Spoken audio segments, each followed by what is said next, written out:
The Awakening. The ancient data crystal pulsed with a faint blue glow as Commander Sarah Chen turned it over in her hands. Her quarters aboard the stellar Nomad were sparse, but the holographic displays surrounding her workstation cast ethereal patterns across the metallic walls. After 3,000 years of exile, this tiny crystal might finally reveal the truth about humanity's greatest tragedy.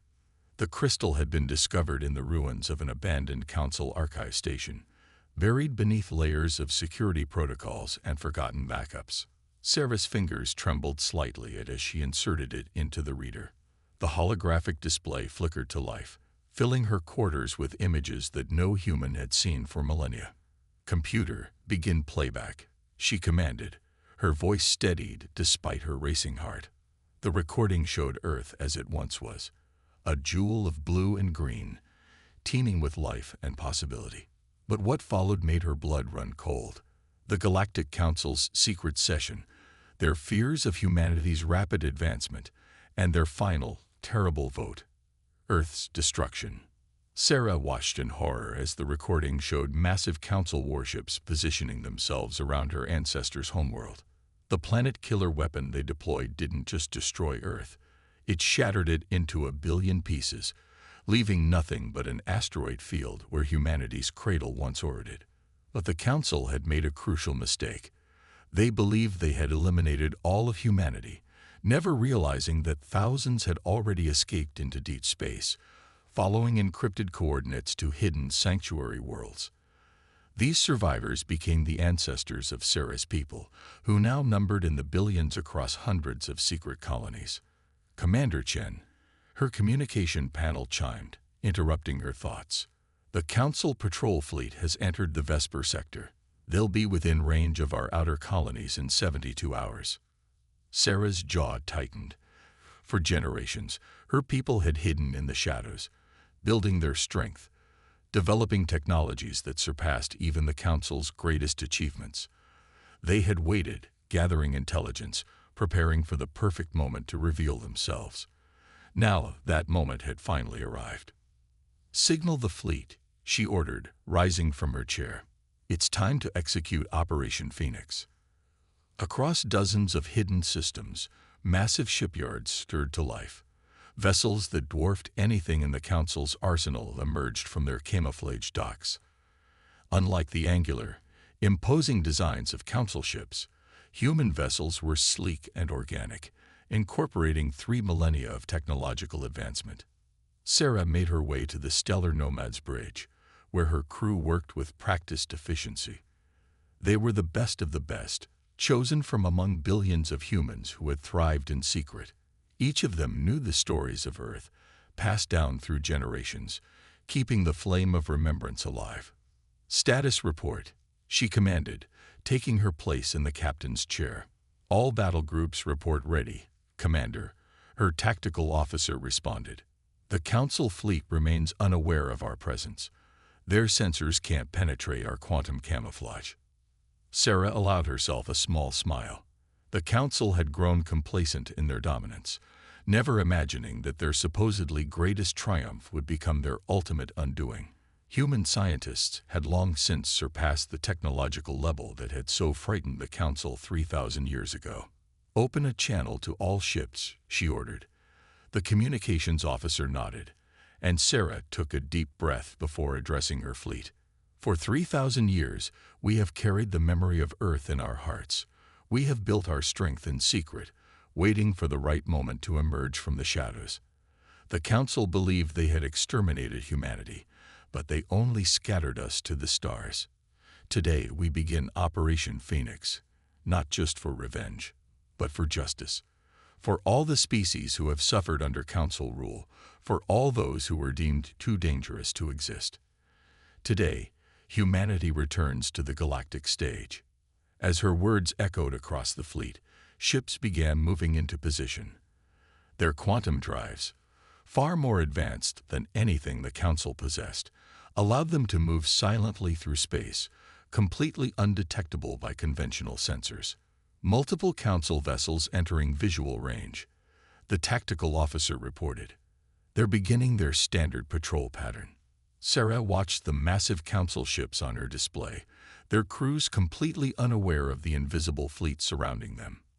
This patrol fleet would be humanity's first message to their ancient enemy, a demonstration that the children of Earth had not only survived, but had surpassed their would-be executioners. Tactical, target their primary systems only, Sarah ordered. We want them disabled, not destroyed. They need to survive to carry our message back to the Council. Targeting solutions locked, Commander. All ships await your order. Sarah Chen, descendant of Earth's survivors, commander of humanity's return, stood from her chair. 3,000 years of preparation had led to this moment. The Council would soon learn that their greatest mistake had returned, stronger than ever, ready to reshape the galaxy. All ships, she commanded, her voice carrying the weight of centuries, execute Operation Phoenix. Let the Council know that humanity has returned. The space around the Council patrol fleet suddenly shimmered as dozens of human vessels decloaked simultaneously. Before the Council ships could react, precise energy beams struck their engines and weapon systems, leaving them floating helplessly in space. Operation Phoenix had begun. Humanity's return would shake the foundations of the galaxy, and nothing would ever be the same. Seeds of revolution. The aftermath of humanity's first strike sent shockwaves through Council space. As Sarah Chen stood in the command center of Haven Prime, humanity's largest hidden colony, she watched the Council's response unfold across multiple holographic displays, emergency broadcasts, military mobilizations, and panicked diplomatic channels all told the same story. The impossible had happened. They're scrambling their entire Third Fleet, reported Admiral Marcus Santos, his weathered face illuminated by the tactical displays. Just as we predicted, they're falling back to defensive positions around their core worlds. Sarah nodded, studying the movement of Council forces. The disabled patrol fleet had delivered their message perfectly. Recordings of human ships appearing from nowhere, displaying technology that should have been impossible. The Council's worst nightmare had returned, and their fear was palpable. What about the other colonies? Sarah asked, turning to face the assembled leadership of humanity's hidden civilization. Representatives from dozens of secret worlds attended via secure quantum hologram, their forms shimming slightly in the command center's light. New Terra reports all systems operational, said Governor Elena Patel, her hologram gesturing to a series of status reports. Our shipyards are running at maximum capacity. The new quantum frigates will be ready ahead of schedule. Similar reports came in from other colonies, Perseus Hub, Haven's Edge, and the mysterious deep rock facilities. Each represented a different aspect of humanity's carefully planned resurrection. Some focused on shipbuilding, others on weapons development or scientific research. Together, they formed an industrial and military machine that had been preparing for this moment for generations. The Council is broadcasting on all frequencies, announced Communications Director Yuki Tanaka.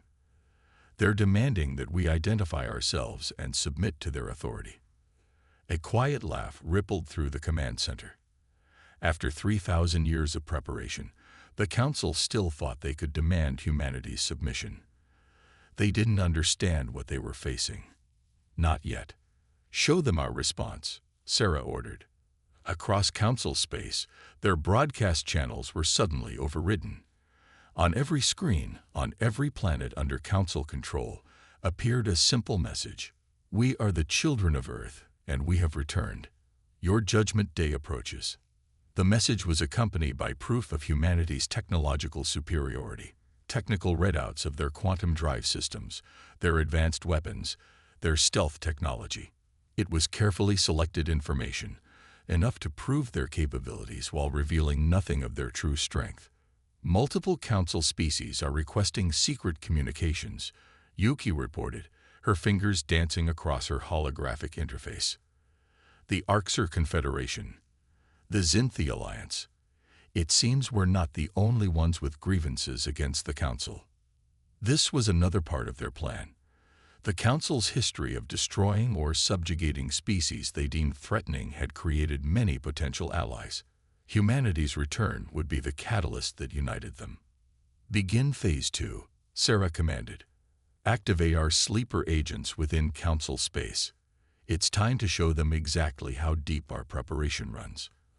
Across thousands of worlds, hidden human operatives began their work. Key Council military installations suddenly lost power. Mysterious systems failures plagued their shipyards. Communication networks experienced unexplainable disruptions. The seeds of chaos that humanity had planted over centuries began to bloom. In the Haven Prime Command Center, Sarah watched the Council's growing paranoia with grim satisfaction. "They still think like conquerors," she observed. "They can't comprehend an enemy that doesn't fight on their terms." "The latest reports from our deep space monitors are ready," Marcus announced, bringing up a new set of holographic displays. "The Council is pulling forces from their frontier worlds to reinforce their core systems. Just as we predicted, they're leaving their empire's edges vulnerable." Sarah smiled. The Council's predictability was their greatest weakness. They hadn't changed their military doctrine in thousands of years, seeing no need to improve when they faced no real challenges. That overconfidence would be their undoing. "Signal the fleet," she ordered. "Begin targeted strikes on their abandoned frontier worlds. Show their subject species that the Council cannot protect them." As her orders spread across human space, thousands of ships emerged from their hidden docks. Unlike the first strike, this would not be a mere demonstration. This would be the beginning of a systematic dismantling of the Council's power structure. "Commander," Yuki called out, her voice urgent. "We're receiving a transmission from Earth's debris field." The command center fell silent. No one had occupied that sector of space since the planet's destruction. The Council considered it a memorial to their power, while humanity had avoided it out of respect for their lost homeworld. "Put it through," Sarah ordered, her heart racing. The holographic display flickered, and a message appeared: "Coordinates," accompanied by an ancient authentication code that hadn't been used since Earth's destruction. Sarah recognized it immediately.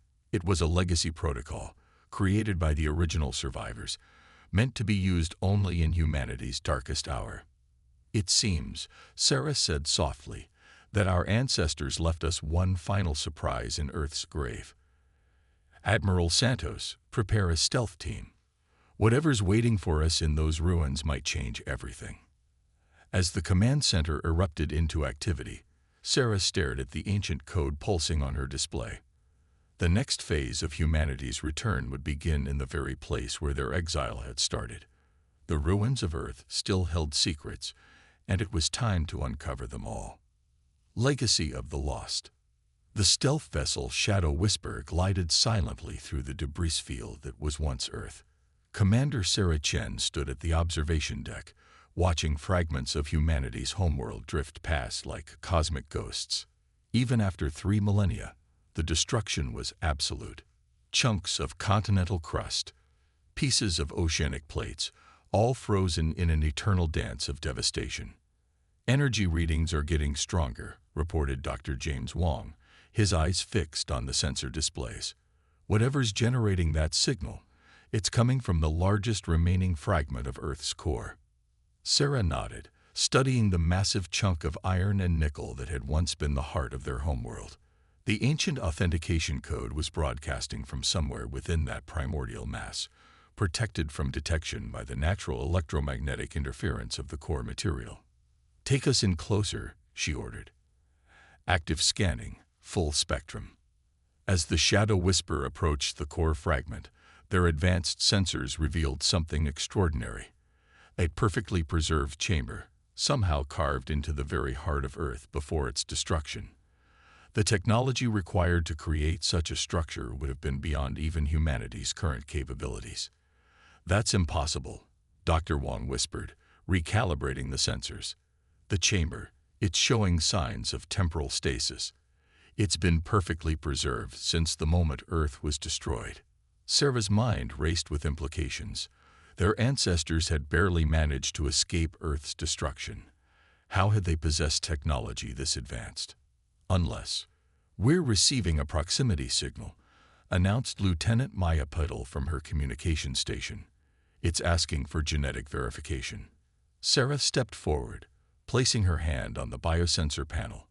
A beam of light scanned her DNA, comparing it to ancient records. After a moment, the chamber's external defenses powered down, revealing an entrance that had remained sealed for 3,000 years.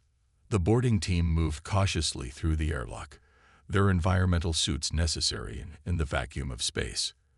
The chamber beyond was vast, easily large enough to house a small starship.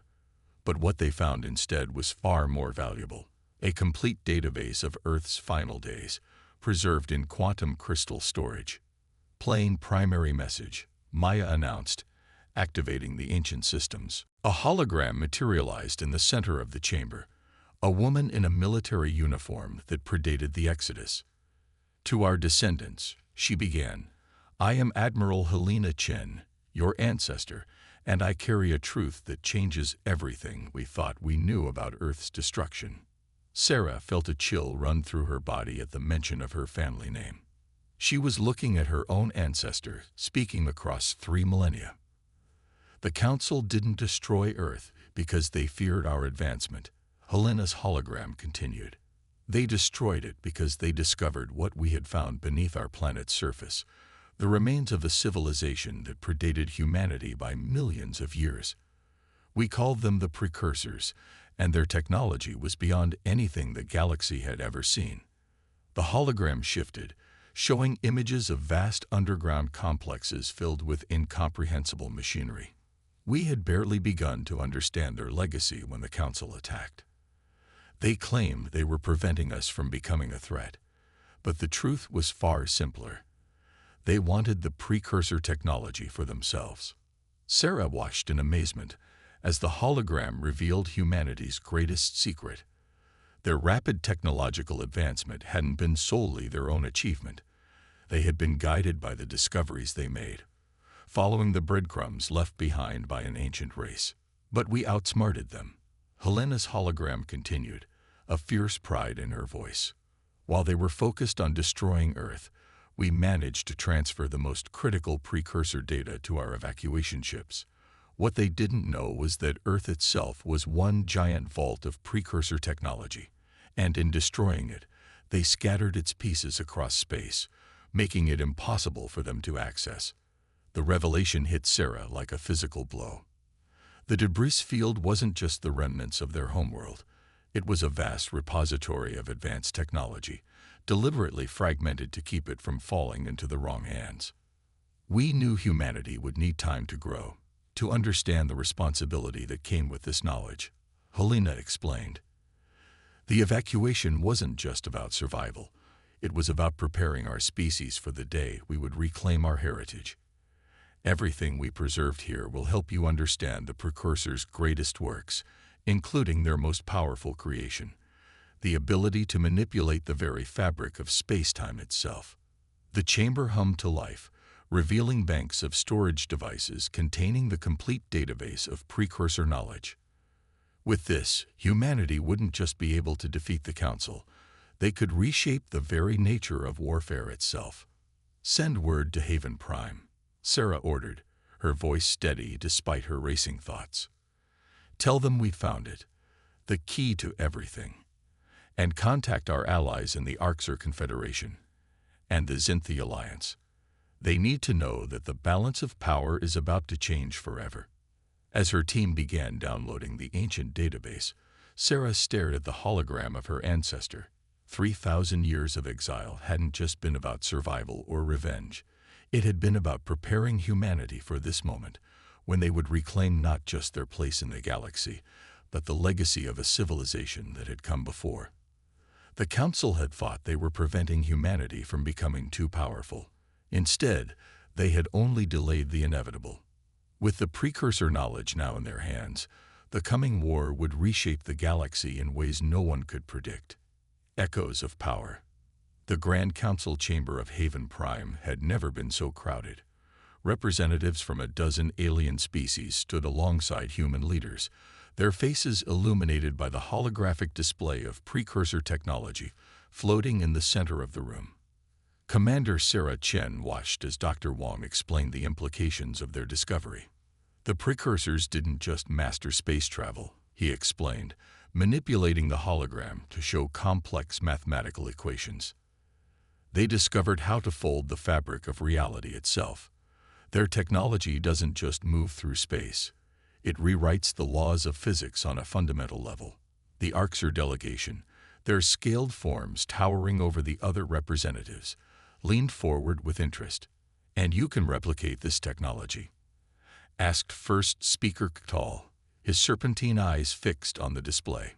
"We already have," Sarah answered, nodding to Admiral Santos.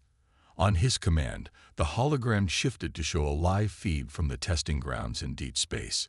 A small probe, equipped with modified precursor technology, suddenly vanished, not with the usual shimmer of a stealth field, but by seemingly ceasing to exist altogether. "The probe hasn't just become invisible," Dr. Wong explained. "It's operating in a different layer of reality. The Council's sensors won't be able to detect it because, in a very real sense, it exists in a space between spaces." The chamber erupted in excited murmurs.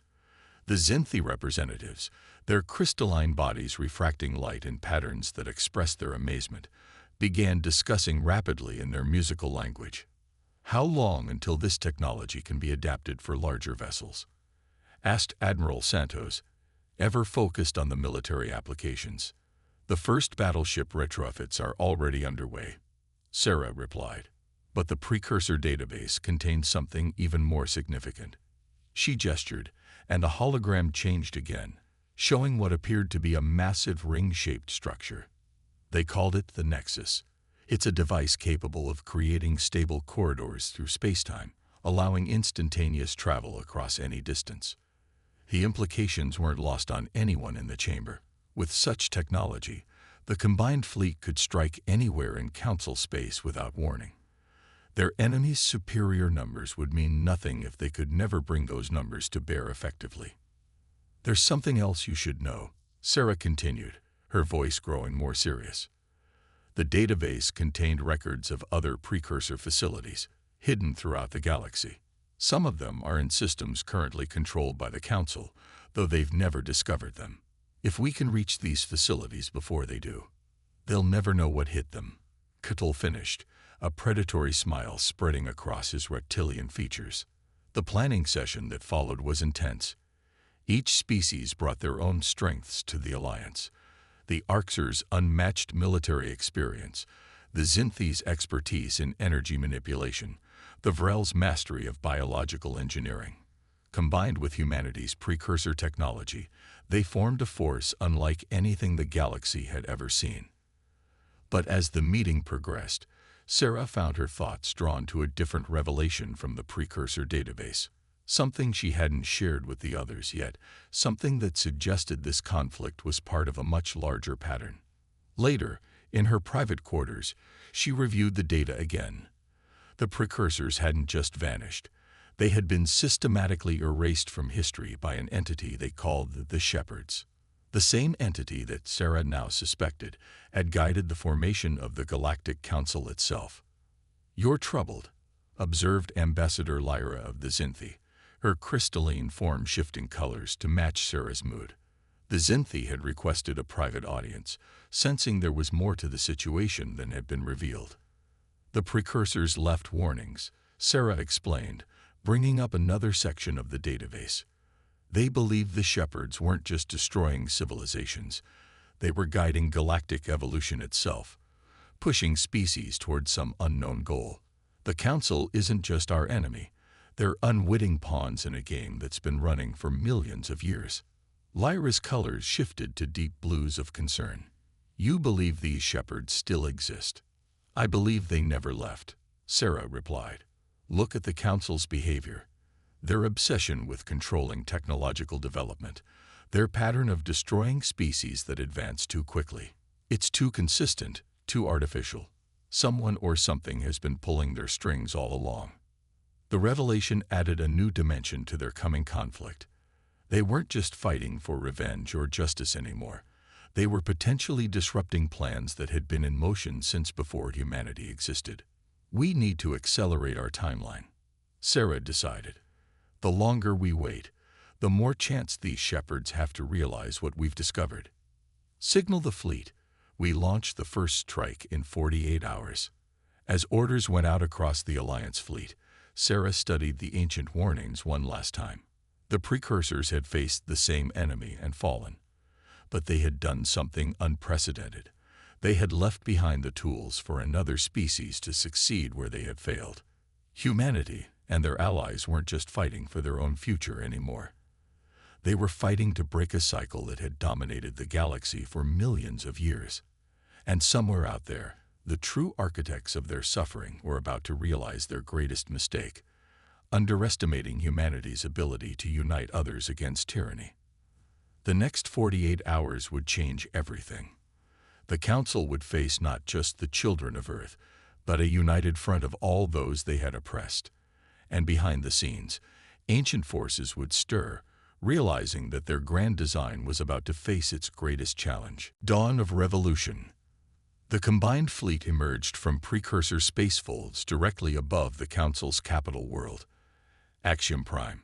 Thousands of ships representing a dozen species appeared simultaneously, their advanced shields glowing with energy harvested from between realities. At the fleet's heart, the stellar nomad led the charge, its hull now enhanced with recovered precursor technology. Commander Sarah Chen stood on the bridge, watching as the Council's defense fleet scrambled to respond to their impossible arrival. "All ships, maintain position," she ordered. "Let them see our full strength." The Council's reaction was exactly as predicted: panic, confusion, and desperate attempts to mount a defense against an attack that had bypassed all their carefully laid plans. Their mighty defense platforms, designed to prevent any hostile force from approaching their throne world, were now effectively useless. "We're receiving a transmission from the Council chamber," reported Lieutenant Maya. "They're requesting to surrender." A grim smile crossed Sarah's face. "No, not yet. They need to understand everything first."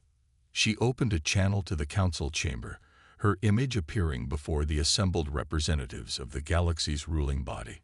Many of them physically recoiled at seeing a human after 3,000 years. "Honorable Council," Sarah began, her voice carrying the weight of millennia of waiting. "You thought you had written humanity's final chapter when you destroyed Earth. Instead, you only wrote the preface to your own downfall." The Council's supreme speaker, a tall, ethereal being named Xanthor, rose from his seat. "We did what was necessary to preserve galactic stability," he declared, though his voice trembled slightly. "Your species was advancing too rapidly, threatening the natural order." "Natural order?" Sarah interrupted, her voice sharp. "Let's talk about order, Supreme Speaker. Let's talk about the shepherds." The chamber fell silent. For the first time in recorded history, the Supreme Speaker showed genuine fear. "How do you know that name?" Sarah signaled Dr. Wong, and the precursor database was broadcast to every screen in the Council chamber. "We know everything. How they guided you, manipulated you, used you to maintain their version of order in the galaxy. You weren't preserving stability. You were enforcing stagnation on their behalf." The data scrolled across the screens, millions of years of hidden history, showing how the shepherds had systematically prevented any civilization from reaching true technological maturity. The Council members watched in horror as their entire understanding of history unraveled before them. "But humanity did something unprecedented," Sarah continued. "We didn't just survive your attempt to destroy us. We united with others you had oppressed. We discovered the truth the shepherds tried to hide. That diversity and cooperation make us stronger, not weaker." As if on cue, representatives from the Alliance fleet appeared alongside Sarah's transmission. The warrior Arxer, the crystalline Xynthi, the enigmatic Vrel, and others. Each species had suffered under Council rule, and each had chosen to stand with humanity. "Your reign ends today," Sarah declared. "But we're not here for revenge. We're here to break the cycle." Suddenly, alarms blared across every ship in both fleets. Space itself seemed to ripple as massive structures began appearing in orbit around Axiom Prime. Ancient installations, hidden in dimensional pockets, awakening after millions of years. "The shepherds," Xanthor whispered. "They're returning." "No," Sarah corrected him. "They're revealing themselves. They've been here all along, watching from their hidden dimensions, and now they know their experiment has failed." The shepherd installations were massive, each one larger than a small moon. But as they prepared to fire weapons that could reshape reality itself, something unexpected happened. The precursor technology in the Alliance fleet resonated with the ancient structures, creating a feedback loop that the shepherds had never anticipated. "You see," Sarah explained, "as much to the watching shepherds as to the Council, the precursors didn't just leave us their technology. They left us understanding. They showed us that true power doesn't come from control. It comes from connection.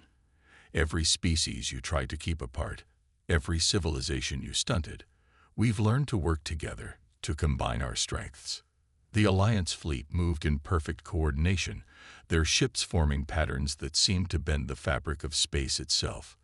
The shepherd installations tried to retaliate, but against the combined might of dozens of species working in harmony, using technology meant to unite rather than divide, they found themselves outmatched for the first time in millions of years. "This is the true legacy of Earth," Sarah declared. "Not just survival, not just advancement, but the ability to bring others together, to show the galaxy that there's strength in diversity, in cooperation, in allowing each species to reach its full potential." The battle that followed was unlike anything the galaxy had ever seen. The Shepherd's ancient weapons clashed with precursor technology wielded by a united front of former enemies. Space itself buckled and warped as reality-shaping energies collided. But in the end, it wasn't superior firepower that won the day. It was the one thing the Shepherds had never accounted for: the ability of different species to work together, each contributing their unique strengths to a greater whole. The Shepherd installations fell one by one, their hold over the galaxy broken at last. The Council, witnessing the truth of their own manipulation, surrendered unconditionally to the Alliance. In the aftermath, as representatives from across the galaxy gathered to form a new government, one based on cooperation rather than control, Sarah stood in the Council chamber, now transformed into a hall of unity. The debris field that had once been Earth was being reconstructed using precursor technology, not as a single planet, but as a network of interconnected worlds that would serve as a symbol of their new unity. Was it worth the wait? Admiral Santos asked, standing beside her as they watched species that had once been bitter enemies working together to forge a new future. Sarah thought of her ancestor, Helena Chen, and the legacy she had preserved. 3,000 years, she replied, to learn that the greatest power in the universe isn't technology or weapons or even the ability to reshape reality. It's the simple truth that we're stronger together than we could ever be apart. As the sun rose over Axiom Prime, casting its light on a galaxy forever changed, humanity's long exile had finally ended. But they hadn't just reclaimed their place in the cosmos, they had helped create something entirely new. A future where advancement wasn't something to be feared, but celebrated, where diversity wasn't a threat, but a source of strength. The children of Earth had returned, and with them came the dawn of a new age, one that would be written not by the decrees of ancient manipulators, but by the combined efforts of all those who dared to dream of something better. The end.